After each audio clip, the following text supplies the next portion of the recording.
Good afternoon, everyone. Today is April 9th, 2024. This is the Finance Subcommittee meeting. We're meeting at an earlier scheduled time of 1:30. We'll go ahead and do roll call. Councilmember Osornio.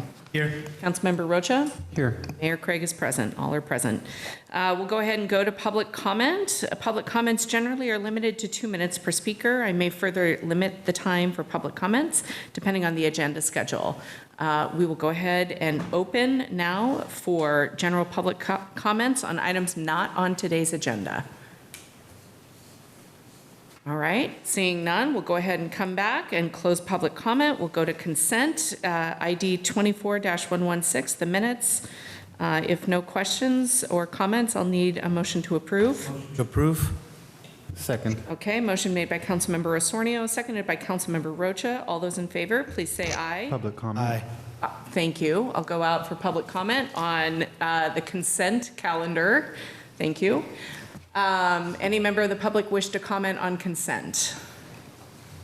All right, seeing none, I will go ahead and close public comment and call for the vote. All those in favor, please say aye. Aye. Aye. Aye. Motion carries unanimously.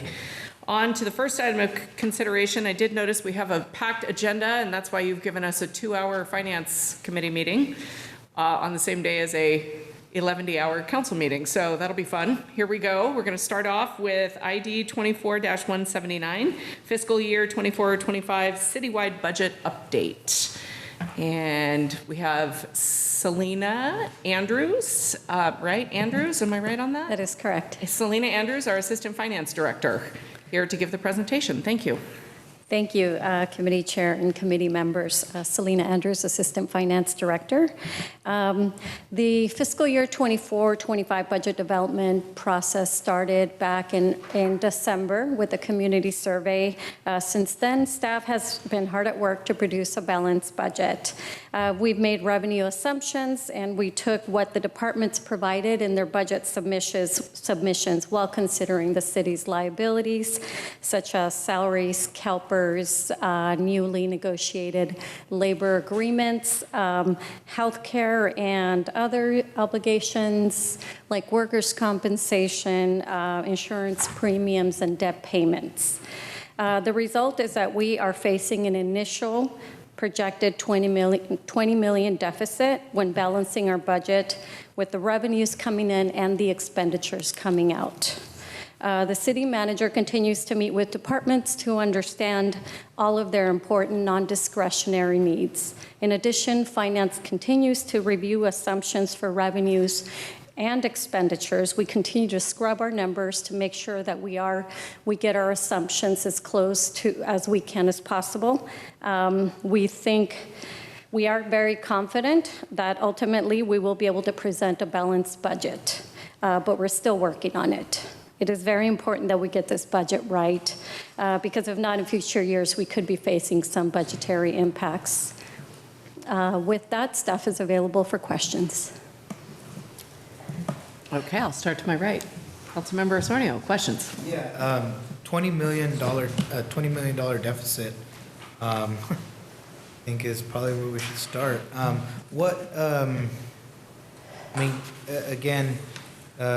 Is there something that, in your opinion, I mean, especially if we're basically coming off a year where I believe we had another finance director that was, that there was a surplus of money, $40 million, almost a year and a half, 2 years ago, and now we're talking about down 20 million.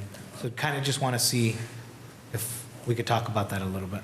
Thank you. So this is the initial projected deficit. So we started with just the revenues coming in and the expenditures going out. So we're not considering anything else currently except for can we balance our budget with the projected revenues and expenditures. As far as the historic. Commenting on anything historical, this isn't, I really can't speak to the numbers that were provided in the past. I'm just looking at our close of the 21-22 annual report and projected revenues coming in. Okay. All right. And I guess I don't know if this is a question for maybe City Manager Pia, but last year, right about this time last year, did we also have a presentation talking about a $20 million deficit? So we like to keep you informed along the way. We didn't want to wait till May 21st, and we've been checking in with the entire council, as you noted, on the process for the budget. And that's why we wanted to check in with you tonight. You're going to hear from us the 23rd of April on the survey and some of those things. Then you'll hear from us on a proposed budget and how things are looking on May 21 in advance of an proposed adoption on June 11th. A few things. The $20 million, I want to just clarify, that's taking last year's budget, bringing it forward, and noting all the things that Ms. Andrews talked about, the increases in labor costs, the MOUs, the increases in health care, in workers' compensation. And so it's not adding anything, that's just the normal cost elevating in year over year. And I would only suggest, you asked about the found money, or the surplus, if you will. And I'd just like to remind us all that that was a way of how it was counted and when it was counted, not that it was hiding in the closet. And I just wanted to clarify that money.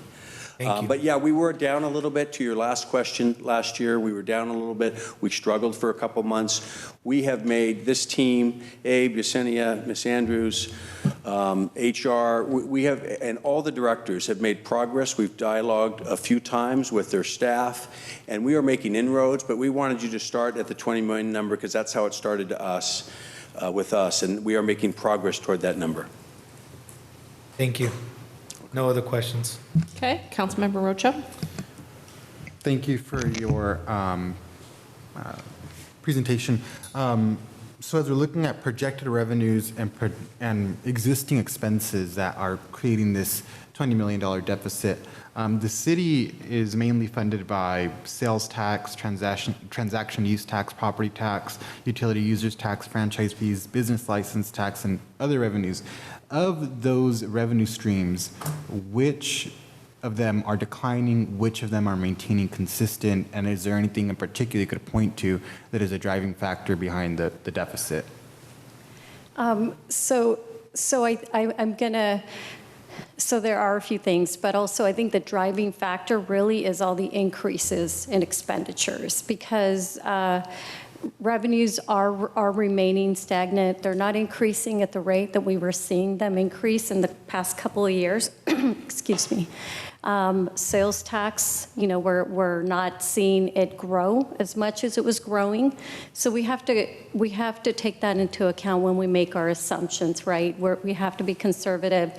We also enlist the help of HDL for those types of forecasts, as well as property tax forecasts. Okay. Last year we had a 3% increase in our sales and user tax. And I'm hearing you say our revenues remaining stagnant. Would you say that the city for the past couple of years, and this may be a question for interim city manager, has had what would be the right way of saying this, a generous budget? We've invested in areas that historically we have not invested, and it's allowed for us to make those investments because of greater revenue that was coming in at the time. Moving forward, seeing the deficit, how much of it is an extreme situation and how much of it is essentially right-sizing our budget with stagnant revenue? So a lot of the budget balancing strategies used over the years are vacancy factors, right? Sometimes we overestimate on revenues, right, to make it all balance in the end. So I think I have seen in our annual reports that we were putting money away to the 115 Trust. So we were able to do those things, and we have to figure out going forward how to continue to do those things to contain our liabilities, our CalPERS pension benefit liabilities, and other post-employment benefits. Mm-hmm. So would you say you're confident in currently the city's ability to balance the budget without making significant cuts to critical services to the city? Or what do you expect to be those balanced budget strategies that you'll pursue? I'm very confident that we're going to be able to balance the budget. I don't see that we're going to have a need to cut any services at this point. We're feeling very confident about that. Okay, those are all my questions. Thank you. Gosh, I have a lot to start. We have in years past talked about projections and projecting budgets year over year. And I'm wondering, as we, for the last 3 years, we've had just an unprecedented amount of money come into the city. But my first 8 years on council, 2011 to 2018, there was a whole lot of discussion about doomsday coming, and also we're expecting a decline in revenue through a downturn in the economy, and the unfunded liability continues to grow. And even when we have a windfall of money between 2021 and 2024, the unfunded liability continues to grow. So I'm wondering if that's going to be addressed in the budget. I mean, the thing for me over the last 3 years is I got it hammered into my head that we were continuing to kick the can down the road in terms of, managing our budget. And we got a couple of good years, but I'm wondering when that conversation's going to kick back in. That is why we are doing everything we can to balance the budget with what's coming in and our current liabilities. And, at some point, we will have a fund balance, right, for the general fund. And we're going to also make a recommendation to not dig into the fund balance so that we can, in those tougher years, because we don't know what the future expects, we can continue to balance our budget and continue our existing services to the community. So I think the influx of money was the ARPA, the CARES Act, right? There's quite a bit of money coming in, and that just so happened in the years that you described. So I understand what you're saying, and we are being very conservative and doing everything that we can to continue to balance the budget. And will this budget presentation have projections past this year, just so that the council can understand what the outlook looks like over the next 5 years? Yes. Okay, great. Thank you. Those are all my questions. I will go ahead and go out to the public. Does any member of the public wish to comment on this item? Hi, welcome. Yes, hello, Kevin 2 Dayton. minutes. Thank you, Government Affairs Director for Salinas Valley Chamber of Commerce. I guess one question I had is, when we're referring to this $20 million deficit, are we referring just to the general fund's operating expenditure, or are capital budgets being put in here as well? I do think it would be important, great question about the 5-year outlook and what the structural budget deficit is. And actually, Mayor, you were here in the early days when it was all about budget deficits, the early 2010s, and it's been prosperity or getting federal funding and keeping it away, and now you're returning into that old situation again that I think is going to be a harsh reality for a lot of people. I'm going to talk to the Chamber of Commerce about this. I'll talk to the Salinas Taxpayers Association and say, you know what, it's easy to ask for more spending. Now you have the tough job of figuring out where to cut, and that's where this city council is going to say, you know what is a fair way to cut this without causing too much damage to the people here, without causing damages to services. But if this deficit for $20 million is for the general fund operating, my calculation here, this is about a 14% cut compared to what your budget was for last year. And the percentage would be an interesting thing to know as well as you consider looking at your budget. Thank you. Thank you. Any other members of the public wish to comment on this item? Okay. Seeing none, I assume you have, we'll come back for final comments. I apologize. Councilmember Osornio. Yes, so I'm confident, just, with your confidence of being able to balance this budget, just definitely being open to that, and hopefully we get that report soon. What I would say is an interesting conversation, in my opinion, needs to be had, and especially when we're having these conversations with the community.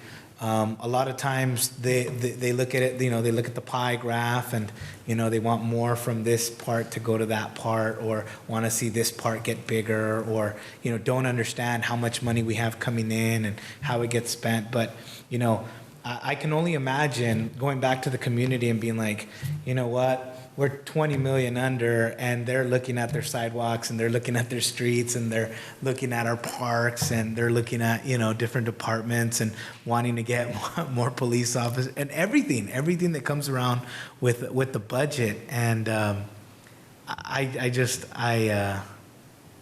I look forward to having these conversations again around the budget hearings or the budget time, and telling the community that we're going to have to see, bless you, in some anywhere from a 10 to 20% reduction in whatever.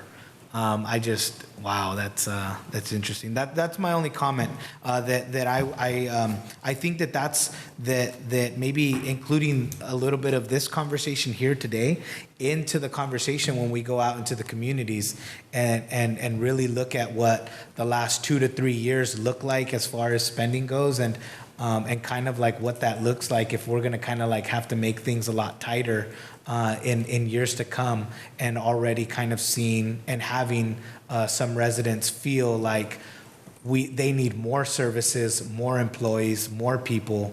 I look forward to having those conversations around the budget conversation. So thank you. Councilmember Rocha. Thank you for your presentation. I really want to highlight what our Assistant Finance Director said, and that's that currently city staff is confident in their ability to balance the budget without cutting services. And I think that's what's most important to highlight from this discussion.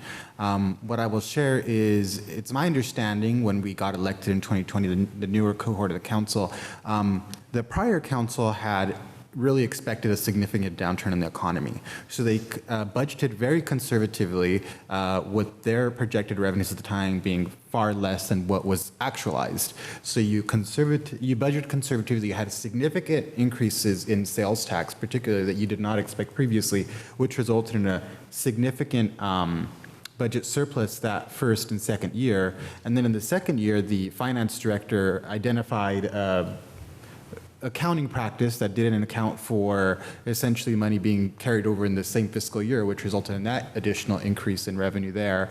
Now what we're seeing is our expenses really matching up more so with what our revenues probably were originally, as our revenues have remained stagnant. And so what brings me peace of mind in this moment is that the city has not been funding positions with one-time funds. We've funded them through the general fund, Measure G, Measure E, and the positions that have been funded by grant-funded funding opportunities are already classified as limited term positions. So I think in terms of navigating this, the real question that we need to be asking ourselves is what specific strategies are we going to deploy to balance the budget, and how does that apply to our budgeting practices moving forward to make sure that our revenues match with our expenses consistently, while also paying down our long-term unfunded pension liability. So that's really my mindset going into this process. And so I look forward to those conversations with the finance team. Thank you. Yeah, just final comments on my end. I do think we still are facing a structural deficit with our organization, and would love to be able to see that in the budget presentation. Not, and if I'm wrong, but I do think it's worth having this council understand what the budget is projected to look like from 2024 to 2029. Those have been helpful in years past in terms of sort of planning out and determining what to expect, and they've been relatively accurate too.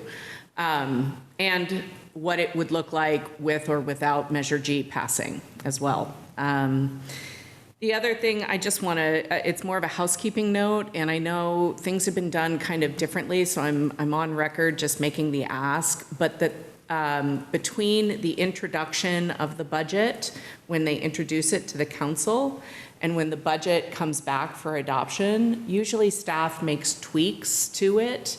I would just ask that there be a red line or a highlight to understand the difference in changing funding between when it comes forward the first time and when it comes back for adoption. That way council has an understanding of what staff is presenting differently upon vote. So that's just my only housekeeping ask. It's been done differently for different years. So I just want to see if we can ensure that I agree with that. Thank you. I think we are just deeming this report received, correct? Because there's no staff report on it. So with that, thank you. And we'll go on to the next item, ID 24-117, the fiscal year 24-25 citywide schedule of fees and service charges. And Abe gets up out of his chair for a finance meeting. Welcome. Thanks. Good afternoon. My name is Abe Pedroza, and I'm a senior finance management analyst in the finance department. This is a citywide schedule of fees and service charges annual update for fiscal year 24-25. At this time, staff recommends that the finance committee provide input and direction on the proposed 3.7% increase to the citywide schedule of fees and service charges for FY 24-25.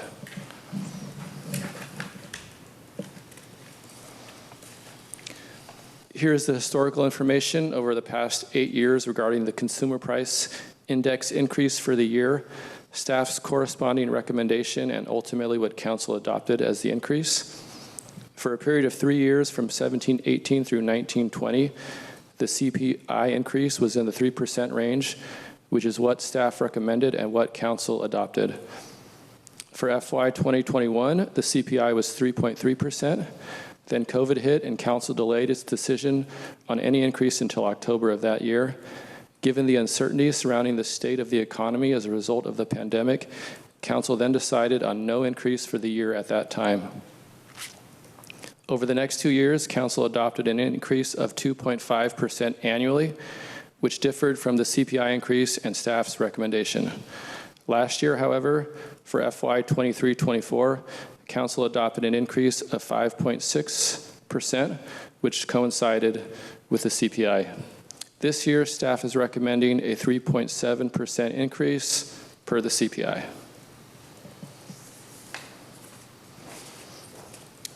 This slide briefly details the discussion surrounding the topic, first noting today's meeting. Additionally, outreach was conducted with the Salinas Valley Chamber of Commerce, SUBA, and the Nonprofit Alliance of Monterey County, and we did not receive any notice of objection or issue in regards to the proposed fee schedule for next year. Lastly, this item will be presented to City Council on April 23rd.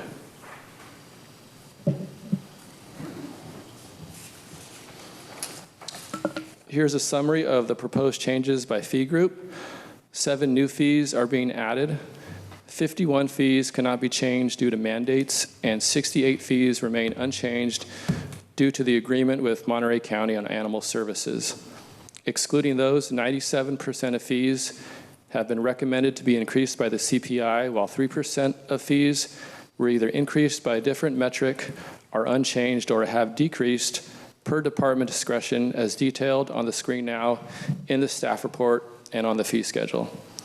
Lastly, I would like to mention that discussion is currently ongoing regarding the possibility and appropriateness of removing the animal services fees from the citywide fee schedule, as establishment and collection of those fees are now solely the responsibility of the JPA. We will have resolution of this matter when presenting the final proposed fee schedule to City Council on April 23rd. That concludes my presentation. Thank you. Councilmember Sonio, questions? Yes, when we pass these fees I guess it'd be a question for in the past when we've increased the fees, do we have like metrics that shows us what like the top 10 items maybe the public will come to and request from the city? So for example, I was looking at recreation, and I think I saw like a number 1 there that's going to be 1 added or something like that. The reason I'm asking this is because it's kind of like if you go into the police station and you ask for a report, and how much does that report cost? So it cost you $16 last week, and then now the new fee schedule is going to be $17.50. Do we have like a sheet that the public will know, like here are the top 10 things that have changed in 2025 or something like that, and then we can point to that? Do we have something like that already exists? Like the top fees that are charged. That are changing. Well, they're all increasing? changing. They're all changing per the CPI, Yeah. but So there's, I think, I saw 200 or 300 and something on the total that are changing. So my question is, or 811, right? yeah, there's 811 fees. Yeah. 665 are recommended to be adjusted by the CPI. Yeah. So I guess what, let me see. So what I'm asking is, being that we're changing so many of these fees, sometimes folks don't know exactly what's changed or how much is increased, but they're still consuming things from the city. Do we have like a cheat sheet or something that we can point to that says these are the top used city services that have changed this year, and this is how much it's changed?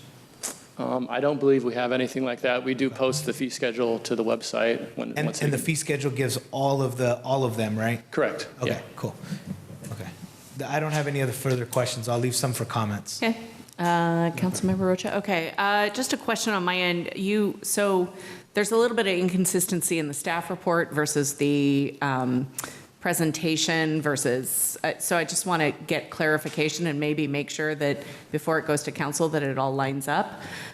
So you had mentioned that there was outreach to the chamber, but the staff report notes that that had not yet occurred. So Yeah, we were going to have the presentation, I think, last month. So that could be the inconsistency. But in the meantime, we did send an email to the chamber. And did they respond at all? They did not, no. So they didn't even confirm receipt of it? Well, they sent an email and we replied with the new fee schedule. Okay, so, okay, and then what about SUBA?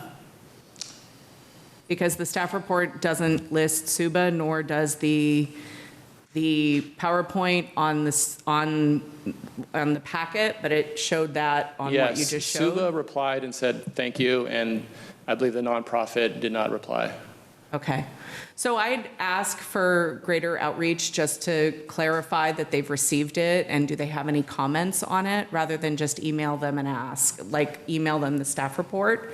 This is the only reason I bring it forward in this is just because over the fee schedules, like, we've had that problem in the past when we do outreach, and just making sure that we've got feedback, or at least if they're not interested, they say, thanks very much, we're not interested. I just worry that, like, we sent an email and didn't get a whole lot of response back. Okay, Okay. I can follow up, sure. Thank you, I appreciate it. We'll go out to public comment. Any member of the public wish to comment on this item? How did I know? Mr. Dayton, you have 2 minutes. Yes, well, I will defend the staff here. I actually initiated the email saying, hey, this is the time of the year when the service fees come out. Are you going to do a presentation? And I did receive the email on that. And, you know, I know that finance is short-staffed. So I just simply took the report at our government relations committee last month. I gave it to everybody and I said, please look this over and let me know if there's anything here that you find objectionable. It isn't like these fees are randomly being put up, but you should know these fees add up, and there's that inflation there. This is just another thing you should keep in mind when you say, oh, maybe that businesses should, pull a little more weight with balancing the budget. These fees add up. So yeah, the chamber hasn't taken a position on it, but the leadership is aware that you're getting the fee increases and that the consumer price index is part of that. And we'll continue to do that. So I feel that for us at least, it was satisfactory. Thank you. Great, thank you for the clarification. Any other public comment?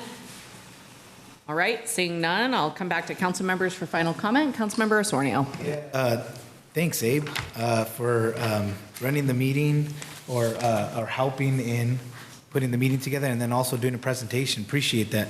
The thing that I would add, and again, I know that there's, hundreds of fees that are changing, but I think I would appreciate it, like if every year I come in and I pull a permit, or I get charged a fee on something, kind of having like a cheat sheet of like top 10 items that are going to be changing, maybe whether it be a license of some sort or something. I think it'd be just good to continuously let the public know how much things cost and how they're increasing year after year. Just because I've heard a lot of times when I've gone to go talk to business owners and things, they're just like, wait, that just went up again, and it's like, well, yeah, it goes up every year, and this is how much it goes up by. So I think just having I'm sure we have the data of how many, whatever fees people come in and they pay, and we have the numbers of like what the top 10 or 20 may be or something like that. I think it'd be good to get it out to the public. So that's my only comment. Thank you. Thank you. Councilmember Rocha. Thank you for your work. Just a final comment on my end. Thank you to the chamber to Kevin representing the chamber for just clarifying that. I know in years past it's been kind of a hot mess in terms of communication. I would just ask that staff reach out to SUBA and Nonprofit Alliance as well, just to ensure that they have received the document and at least acknowledge it. That way it's been communicated and been received, just to make sure that we're giving full opportunity for feedback. I'm perfectly fine with the 3.7. I know there's been some discussion in years past over adjusting that. I think 3.7 is a very reasonable percentage for the upcoming year. So with that, again, we'll deem the report received. We'll go on to the next item, ID 24-185, Development Impact Fees Annual Adjustment. Hi. Hi. Adriana Robles giving the presentation. Yes, and of course I thought this would be easier with a binder. Okay, so it's our annual adjustment for development impact fees. This year, well, before I get started. So this year, what we're going to be requesting of council and what we're asking you to recommend is an adjustment of 2.6%. And we base it off of the construction cost index. So just a little bit of background. Both the California Code and the Municipal Code gives us the authority to impose impact fees on development. Like I just said, we base it off of the construction cost index. For the calendar year of 23-24, that is 2.6. And what you're seeing on the graph here is basically, it's very similar to what Abe just showed you. It's basically the increases that have been made for the development impact fees over the last 5 years. And I will note also that in fiscal year 2020 to 2021, there was 0 increase to the development impact fees. So the development impact fees that are charged, the box shows the commercial and industrial, which is street trees, stormwater, sanitary sewer, traffic, and police and fire, actually. That's a mistake right there. Police and fire. And then residential includes all of those, and in addition to that, it includes parks and library and recreation. And all of the fees and the fee schedules are broken down in the staff report. So this is basically what we have to do annually. Along with the development impact fees, we also have to, our code requires that we present to you a statement of revenues and expenditures. And this table basically summarizes our balance for last year, and then our revenues from March of 2022 to to February, well, actually, no, sorry, the dates are wrong there. That's March of 2023 to February of 2024, but the actual figures are correct. And I will note that this is a draft. I'm working with finance to still get the final numbers so that we present to you, to council, the final numbers, but this is a draft of those figures. And yeah, the recommendation is to recommend City Council approve a resolution increasing the city development impact fees by 2.6% effective July 1st. I will note, though, that these fees that we're moving forward with do not include the sewer fee at this time because we, as you know, last year we did the sewer master plan update. And we're making an adjustment based on that master plan. So that will be a separate report. And I will take any questions. Councilmember Osornio, questions? No questions. Okay. Councilmember Rocha? No questions. No questions on me. I do have a comment. We'll go out to the public. Does any member of the public wish to comment? Yes, Kevin Dayton, again, speaking Salinas Valley Chamber of Commerce. Well, it could be worse than 2.6%. The sad thing about this is I hear from developers, large and small, boy, you know, if we could reduce some of those impact fees, it would help make it easier to build housing, including, you know, the inclusionary housing. And I see other cities right now and talking about, oh, you know, should we figure out how to exempt affordable housing from our developer impact fees? Personally, if their my feeling is if their finances are anything like what's happening here in Salinas, I don't see how they're going to be able to afford it. And I think anybody who tells me, oh, can you reduce those developer impact fees, I'm going to say, you know, there's a $20 million deficit here. I don't think the city council is going to be willing to cut any tax or fee at this point. And it would be interesting to do this. The problem is it's going to make it more difficult, of course, for your regional housing needs assessments. And one thing leads to another. I don't really have any sort of answers to it, but just keep in mind developer impact fees is a cost that, you know, somebody who is looking to, you know, build something with a certain return on investment or avoid losing money on it, something I have to consider. Thank you. Thank you. Any other member of the public wish to comment on this item? Okay, seeing none, I'll come back to council members for final comment. Councilmember Osornio. No comment. Okay, Councilmember Rocha.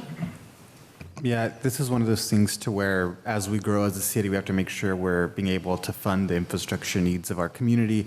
As it relates to affordable housing development, I think we could use some strategies that perhaps we use some of our housing production fund through the state of California to offset some of those costs by giving the money up front for pre-development costs as a way to incentivize affordable housing projects to move forward. But overall, at the end of the day, we have to be able to provide the infrastructure to support the development in our community. So final comments on my end. I know that we did not raise the development impact fees in 2020, 2021, but we have since raised it 15%. So I think while I can appreciate that we took a reprieve for COVID, we have certainly made up for that over the last 3 years in terms of increases, including 8% in 2022, 2023. So I think the 2.3% is perfectly acceptable. 2.6% is perfectly acceptable. I do think, to answer any concerns about a potential developer coming in, there are incentives too, right? Like you can do, fee deferrals, get the project built, and then the fees are due. Things like that might be able to help incentivize development. Correct. So with that, I think this subcommittee is okay moving forward. If I could get just nodding of the head with the 2.6%, and you have direction from our subcommittee. Thank you. All right, we're going to go on to the next item. Sanitary sewer development impact fee update. Boy, we got a lot of fees today. 24-186. Adriana? Yes. All right. So, like I just previewed, So we're making the update to the sanitary sewer development impact fee, and this is based on the update that we did and that council approved for the sanitary sewer master plan. So just a little bit of background. Again, California Code and Municipal Code allows us to impose development impact fees to mitigate development. September 28, 2021, the governor signed AB 602, which basically requires that if you do updates to development impact fees, that you have to have a nexus study that justifies the fees. And also that the fees are based on building area, so square footage. Our prior sanitary sewer fees were based, the residential ones were based on bedrooms. So this changes how we have the fee structured. Also in May 2nd, 2023, that's when the council adopted the sanitary sewer master plan update. And basically, the process for that one, we took a look at our infrastructure and took a look at the development that's going to be proposed with the master plan, with the general plan. And the plan basically identified 21 operation and maintenance repair projects, and it also prioritized them. So that included both system improvements, so the actual pipeline, and it also includes our lift stations. And I think I've brought this up in the past. We have very dated infrastructure. Some of our lift stations date back quite a bit, and it will soon become very critical that we make sure that we have funding for these. So just a little side plug, but okay. So currently our development impact fees, like I said earlier, those are actually based off of the 2011 sanitary sewer master plan. And again, the residential was based off of bedrooms. Commercial and industrial had both area and it had fixture count.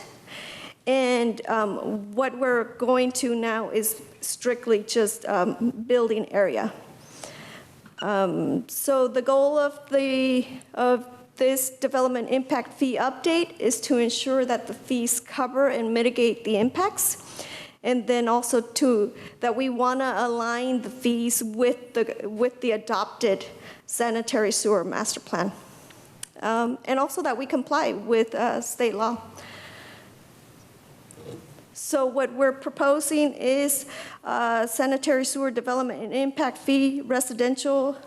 I don't know why our consultant took it this far, but it was $1.2847 per square foot of building area. Commercial, it's $1, 1.1215 per 1,000 square foot, and industrial is 0.5608 per 1,000 square foot. And we did send out notification to the chamber, to SUBA, to local developers, and also to the Central Coast Builders Association. Is this association? So if this specific request doesn't have a fiscal impact, but it does allow development to mitigate their impacts for the system by payment of these fees. And with that, the request is that the Finance Committee recommends City Council to approve a resolution updating the sanitary sewer development impact fee schedule. And I will take any questions at this point. Okay, Councilmember Osornio? No questions. Okay, Councilmember Rocha? Okay, none for me. We'll go out to the public. we'll go to the member of the public. Yes. Hi, Kevin welcome. Dayton, 2 Salinas minutes. Valley Chamber of Commerce. Just want to mention, I think that's a good change to have the fees calculated based on square footage rather than number of bedrooms. In fact, that was an old Monterey Bay Economic Partnership proposal on its list of 9 reasonable, practical ways that you could possibly increase the number of units in a community. So it's good to hear that that's been established. Other than that, once again, just another fee. I'll just point out again, every time you have a fee, increase the cost of a project somewhat. Thank you. Thank you. All right, we'll go to final comments. Councilmember Osornio. No comments. Thank you for the report, Adriana. Okay, Councilmember Rocha? All right, so I will go ahead and just acknowledge then that that this Finance Committee is going to recommend approval of the resolution updating the sanitary sewer development impact fee schedule. Thank you. So, all right, thank you. All right, next up on that list is the pavement management and street selection policy. Oh, okay, hi, welcome back. Thank you. Adriana Robles. Yes, so this one you've already seen a little bit of a preview. Obviously, this was presented to council, the pavement management and street selection policy. So just to kind of bring this back, the way our pavement deteriorates, it's basically the amount of vehicles on it, the weight of the vehicles, the how long ago it was constructed, and the weather and maintenance. So those are the basic factors that go into pavement deterioration. Our current condition, as of this was our condition as of our last analysis, which was done last year. So our pavement condition, the pavement condition index was at 53. If you see on the graph there, public acceptance starts to wane at around, 63, 65. So we're below that already. The graph on the left there, it basically shows what the conditions were classified as for our city roadways based on color.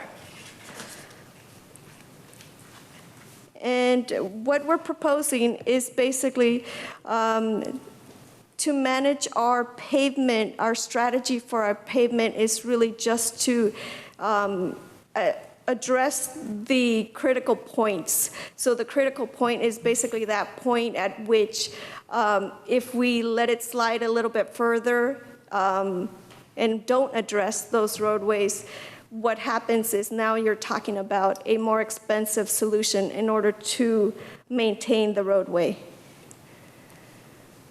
And this was, you've seen this before again. This is basically how we're proposing to distribute funds.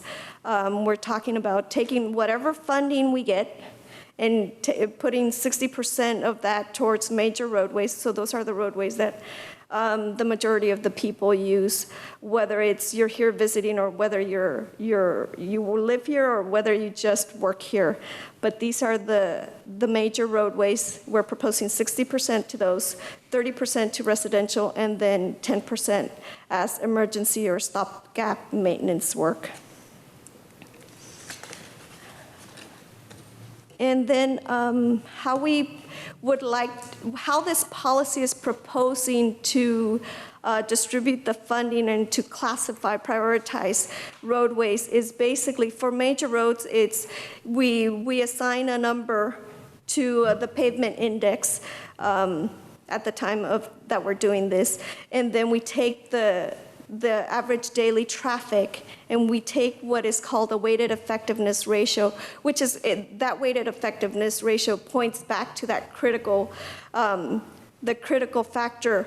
In other words, so if we attack it at the right time, we can get the improvements done for less versus waiting later on when we have to pay more for the improvements. So what we're proposing is basically using this method in order to prioritize which roads get done first.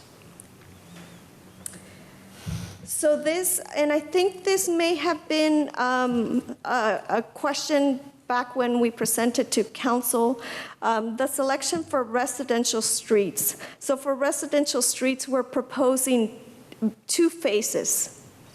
So the first phase is we want to equalize the pavement conditions. Right now, what you're seeing here, we've actually broken up pavement conditions by district. And you'll see that, District 1 has a 67.3, but then we have District 5 at 39.9. So what we're trying to say is this first phase, we want to get as close as possible to even, so that the entire city, basically, on residential streets, the entire city has the same pavement condition. And then once we've reached that, what we're talking about is the second phase would be to distribute whatever funding we get based on the area of pavement that each district has. So that would be an equal distribution based on pavement of available pavement funds. So, and I guess based on the earlier discussion on budget and available funding. So what we asked our consultant to do is to do a 5-year projection with different scenarios. This was not presented to council, but it was part of the report that was included. Basically, what this is showing is different scenarios. So if we wanted to have, within 5 years, a pavement condition which is 80, which is very, very good condition, what this is saying is in that first year, we would need $354 million. And then after that, $5.8 million. So obviously, that's very idealized.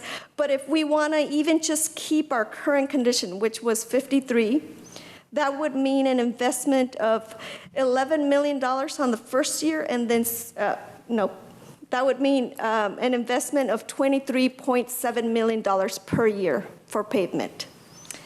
So, this is kind of the scenario that was not given to you prior, but because we have such limited funds for pavement, this is why we want to go with a policy, because the policy would allow us to prioritize so that everybody knows, and we can have a set schedule and a plan as to how we address different roadways. So with that, I will take any questions or comments. Okay. Councilmember Sornio. Where do we get $354 million? That would be the magical question there. And I understand the reason for the policy. I do remember getting this report at City Council. What is the biggest change from that report and this report that we have here in front of us? Nothing has actually changed. The request was from council to bring it to the finance committee. So there was no actual change in what staff is doing with this report, other than trying to provide more explanation as to what the policy we're proposing is.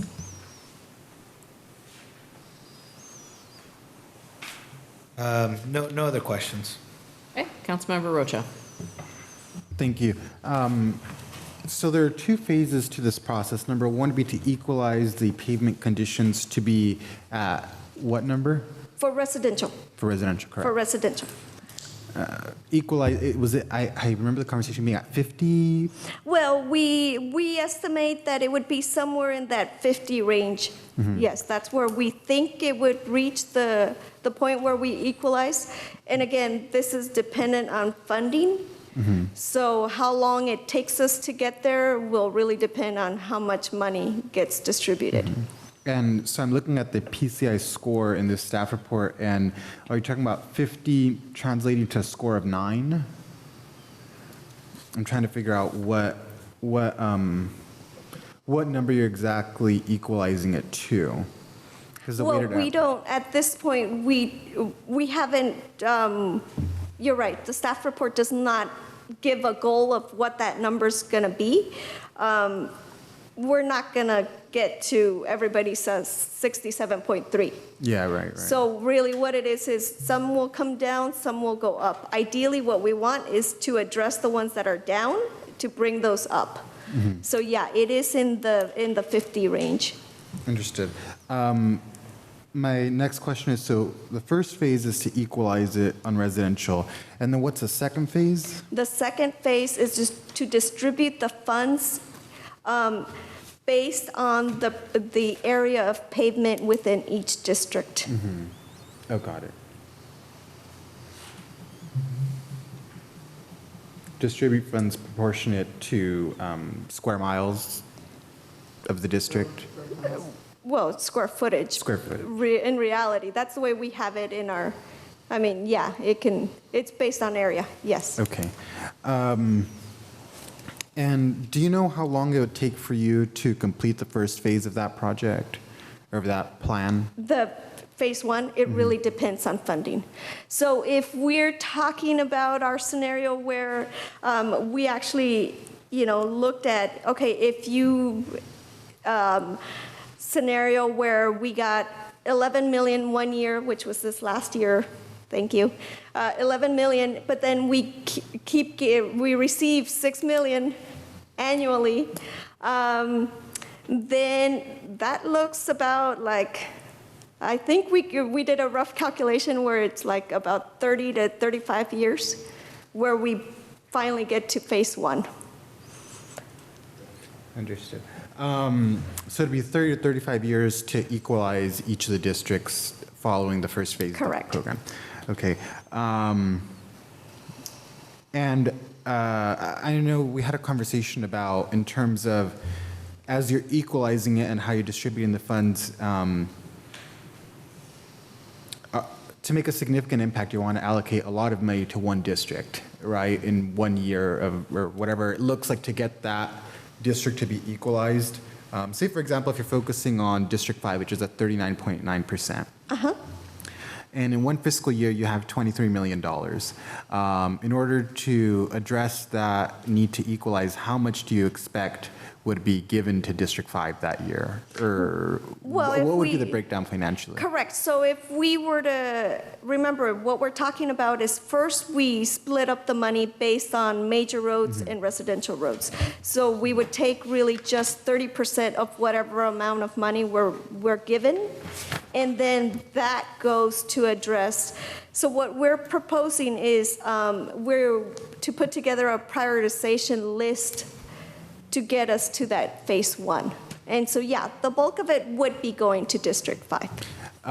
Till it reaches. Till it reaches 50, right? Yeah. correct, a little bit higher.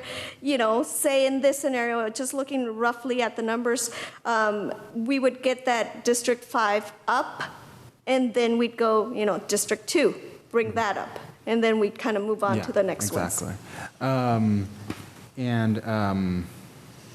For the 60% major streets component of it, how is that going to be, how are those major streets going to be identified?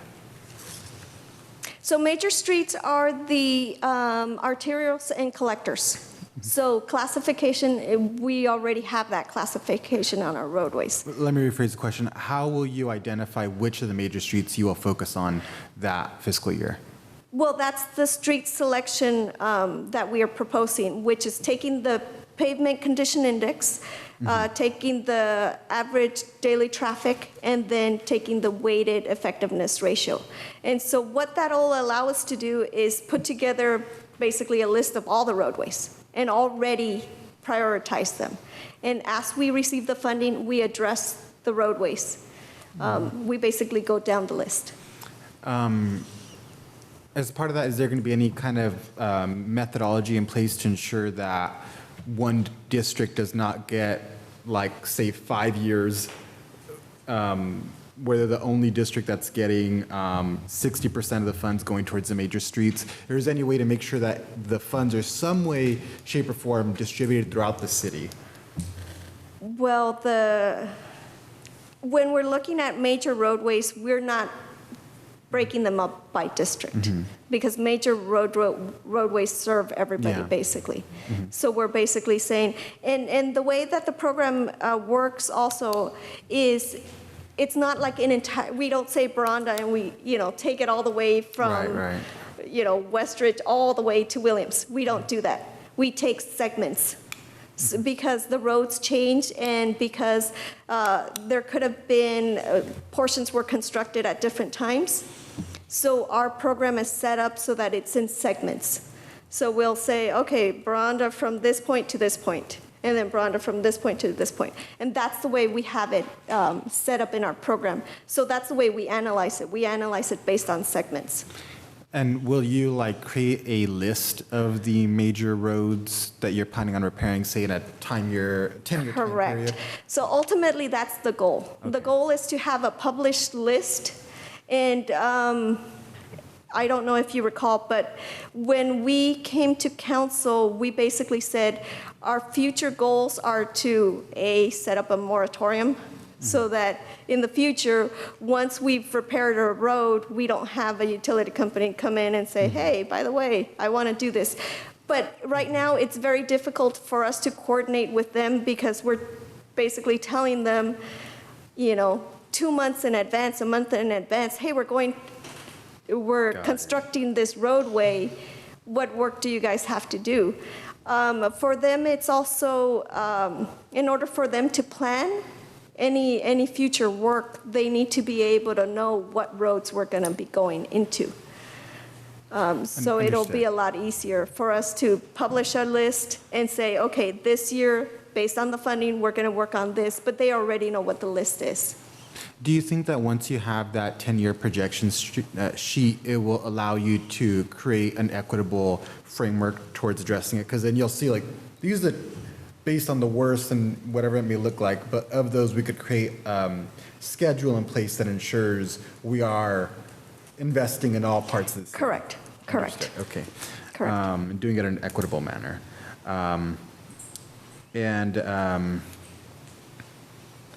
Do you think it would be, I think that's all my questions for now. Those are all my questions, yeah. I have no questions. I know the city council kicked it back to finance for direction, so we'll probably need to provide staff with some direction before they bring it back to council. So with that, I'll take it out to the public. Does any member of the public wish to comment on this item? All right, seeing none, I'll come back for final comments and direction. Councilmember Rocha. Thank you. Too bad Councilmember Sornio's not here because I know we'll wait for him, I guess. But I guess overall, I support this as a way to move forward. I think when it was first presented, I did not fully understand the two phases component of it. Now that I have that understanding that the first phase is dedicated to equalizing the district, second phase is essentially the maintenance once they have been equalized moving forward. Correct. And that certainly, I think, makes more sense comparing the proportionate ratio of square footage to investment. What I'll share in my personal opinion, I think that perhaps a strategy to addressing the first phase of it in a more equitable manner would be to, because District 5 is 39.9, District 2 is 41.7, District 4 is 44.7, and District 3 is 42.2. So if we're following that methodology, it would be first District 5, second District 2, third District 3, and then fourth District 4 in terms of equalization. I think that one strategy that I would say is to move those around so that it's District 5, District 2, District 4, and then District 3. The reason I say that is because while the pavement condition index for District 3 is in worse condition than District 4, I do think that if we're going to be, for several consecutive years, investing significant portions of our infrastructure maintenance in one district to raise it to a level of equalization, we should take into consideration like Healthy Places Index or something that takes into consideration the, how do I say this? The, applies a social justice lens to ensure that we are focusing on communities that, yes, not only have poor infrastructure, but also other social factors that impact their overall health. And so if you look at, for example, District 4, they may have less park space. They may have other factors that make investments in District 4 something that really we should be focusing on as a city, right? And so I think that if we apply that social justice lens to the selection of this, it will allow for District 2, District 5, District 2, District 4, and then District 3. My concern is if we focus for several years on District 3, before we get to District 4, it'll have adverse impacts on the well-being of underserved communities in our city. Considering that, yes, while District 3 does have that lower pavement condition index, they do have other social factors related to higher quality of life in that particular district that is not reflected in District 4. And so that would be my feedback, is to adopt that so that it's overall having an even greater equity lens to it, but still moving forward the overall plan that is presented. So those are my comments. Councilmember Sornio. Final comments. Yes, so, okay, so we're on comments, yes. And I think that's what thank you, Councilman Rocha, because that's the first time that we got the presentation. I was just struggling to be able to see, obviously like the phase 2 of it, and seeing that I understand how it looks on paper, and sometimes I try to put myself in that box where I'm like, well, we're only talking about the quality of the streets, and we want to put a plan together that's talking about the streets, but I would agree as well that when you're really looking at some of you're looking at District 3 that has 28% in phase 2. But then you look at District 1 that has 11%,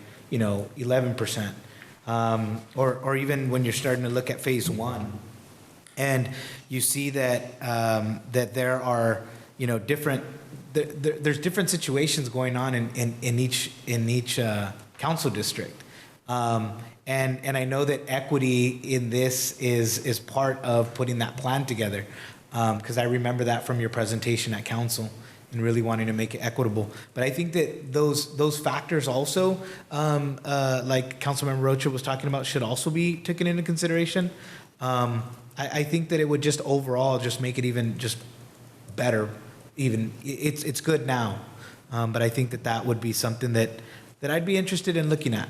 So those would be my comments. But I understand the importance of getting this together so that in 35 years we can see that change.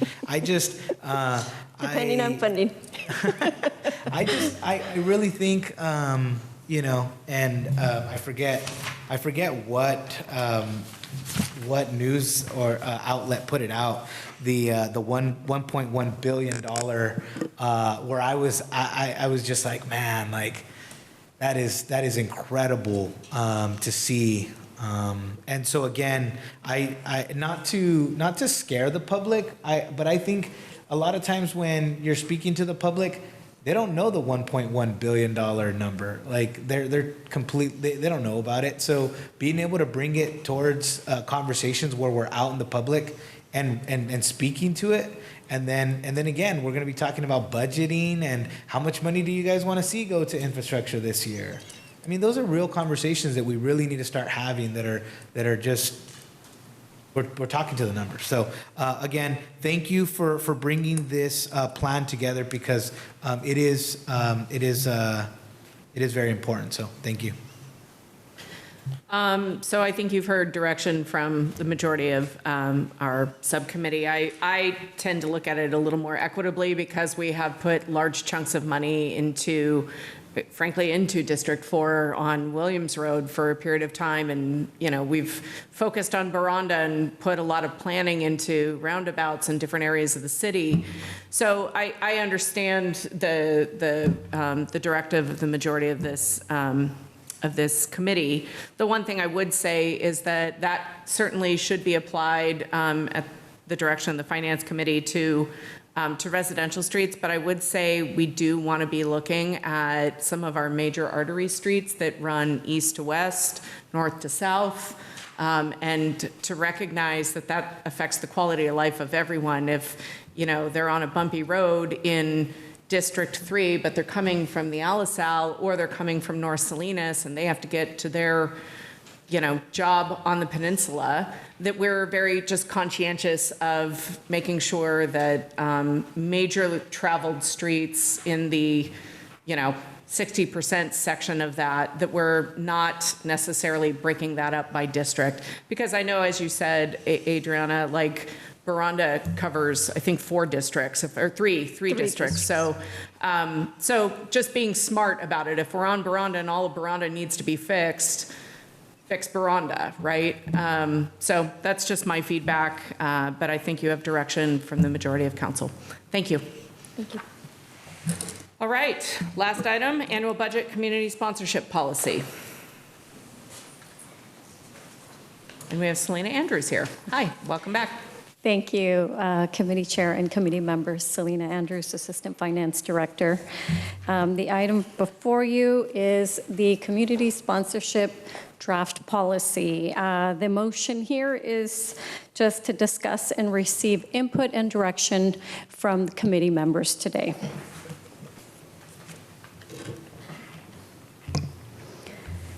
And so, as was presented previously, the city has historically provided financial support, and it has been included in its annual budget process in 23-24. There was about $733,000 appropriated in community sponsorships and about $375,000 in funding agreements or through a permitting process. This is the same table that was shown previously that breaks out those community sponsorships and the funding agreements or through a permitting process. So in the prior year, it was $1.1 million was allocated.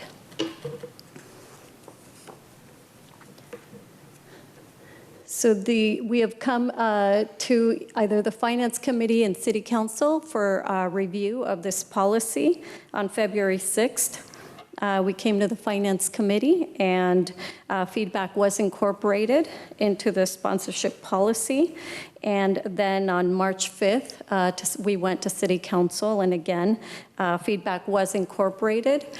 We are here today to continue to receive feedback so that we can get this policy finalized for City Council. I'd like to talk through some of the changes that are included in this last policy, and that was maximum funding limits. We excluded organizations that engage in political activity. We included a requirement to reimburse the city if funds are not spent as indicated on their application. And we included language that allows the city to work with the applicant that submit incomplete applications. So it isn't just a final say, you didn't get your paperwork in, we're gonna work with you.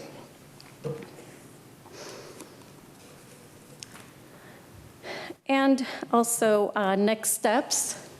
The funding is determined at budget development. And then on or around April 9th, we can start community outreach.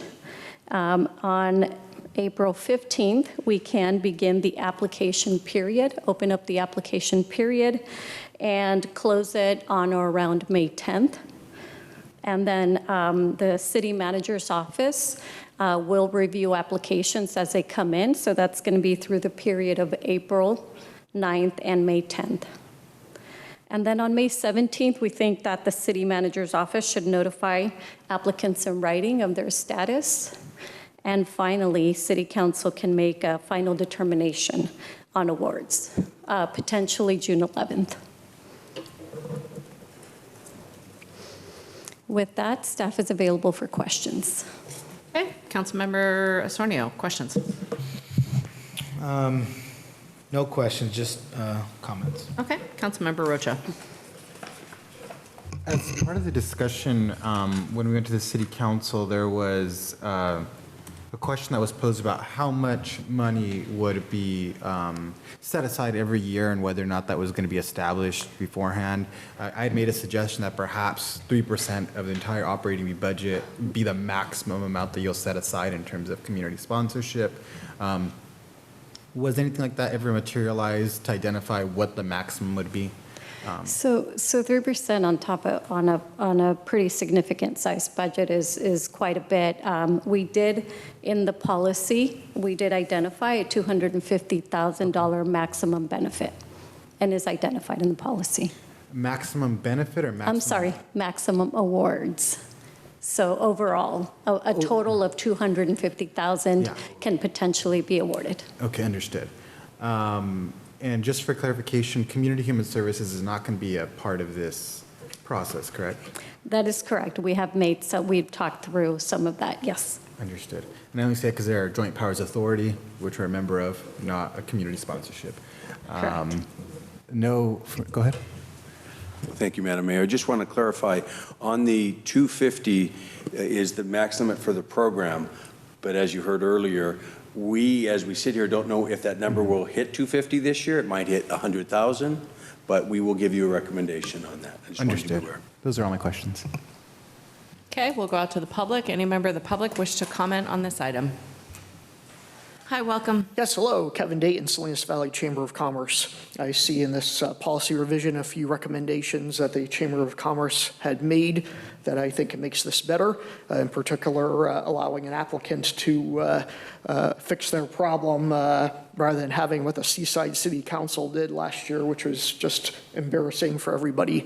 I know both as interim finance manager and interim city manager, Jim Pia had said that the process for this in the past has been haphazard.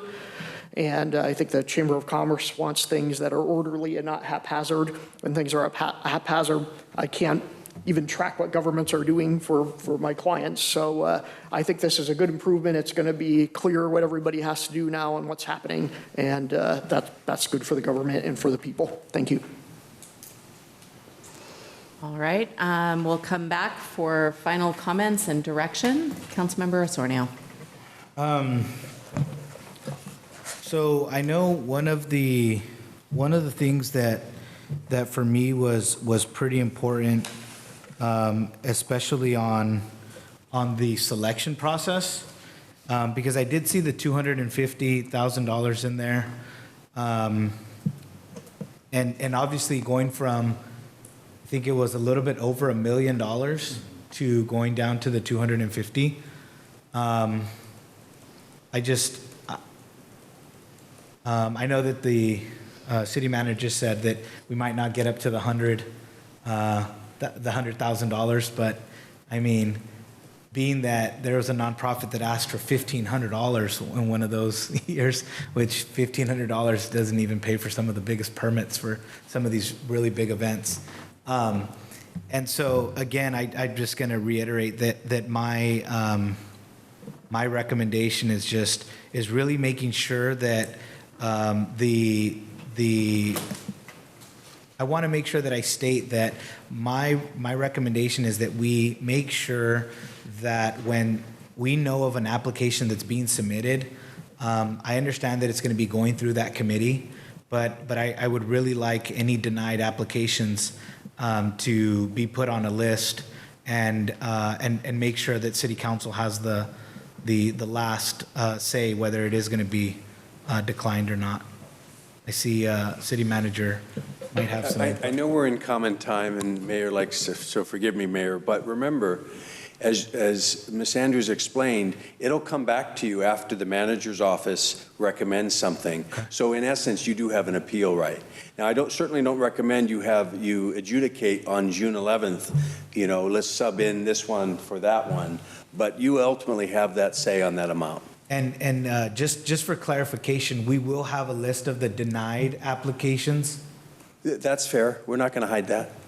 So yes? Yes. Thank you.